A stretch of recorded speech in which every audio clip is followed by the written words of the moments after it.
Hi, welcome to this week's Melissa Musings. This week I've again been thinking about buying in new developments, and to which I say, let the buyer beware.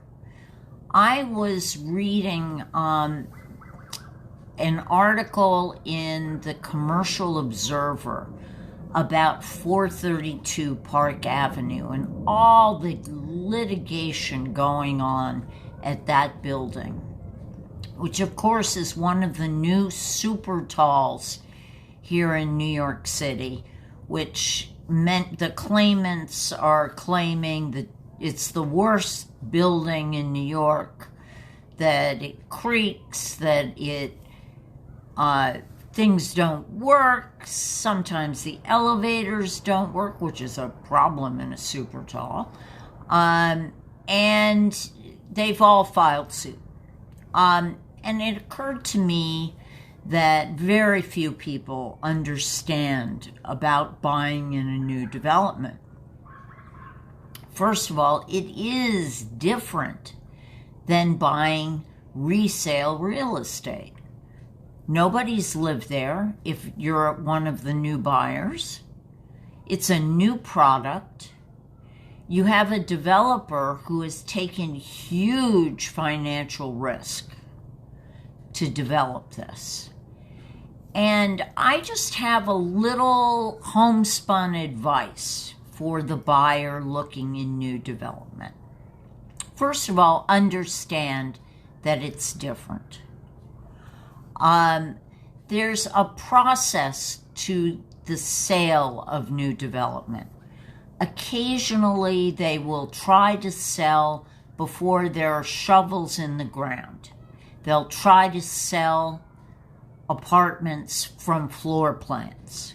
That's happening very little currently in New York because there's too much inventory.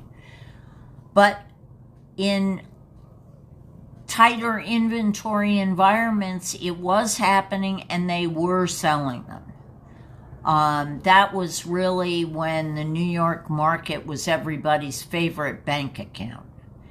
Not so much anymore. But buying in new development can either be very good or very bad. There are some very good developers out there, and we need new development, I am reluctant to say. But there are different qualities of developers. Not all developers are created equal. And let's first talk about the different stages, because for somebody who is really buys in new development in order to make appreciation, the rule has been that you buy early. You buy in the first stage of the new development. At this point, the developer hasn't sold 50% of the building, and he has hired a firm to sell the apartments. They have a bank on board who has agreed to finance in the building, but it will be one bank who's willing to finance in this building, and you'll have to use them.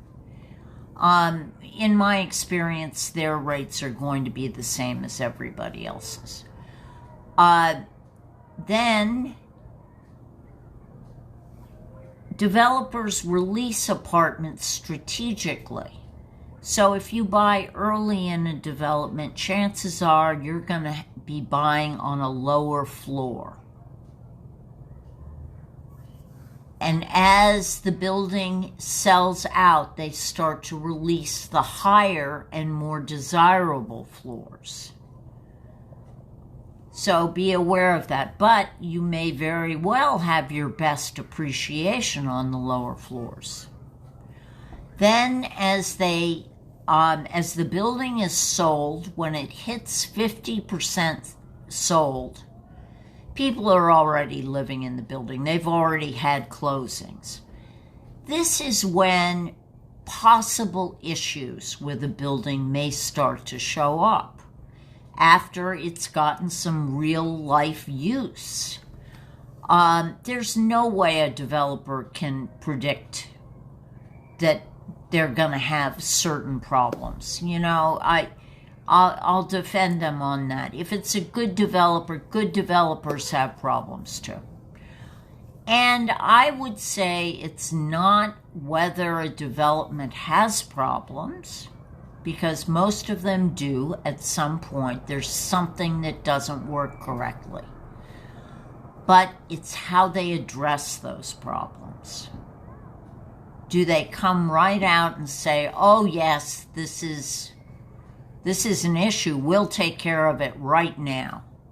That's a good developer.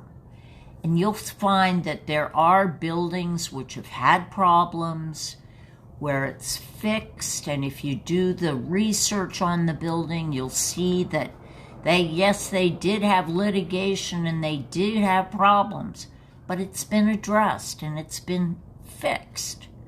That's a safe building to buy in. If you do your due diligence on your developer and there have been similar lawsuits in every development they've done, I'd stay away. That's my opinion. I also think something else you need to look for, you know, I'm going to once again say, get a good broker. Because that good-looking person in the sales office at the building is working for the developer. They are not working for you. And you need somebody who is working for you.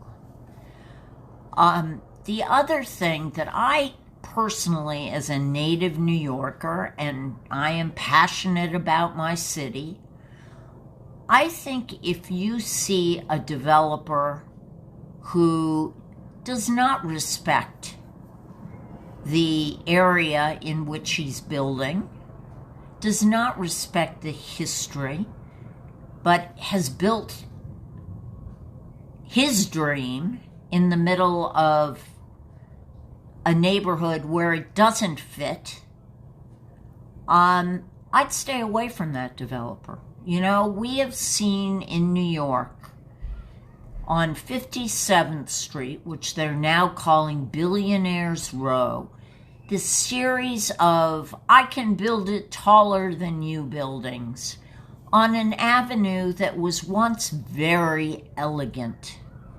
These buildings are not elegant. They are about egos and price per square foot.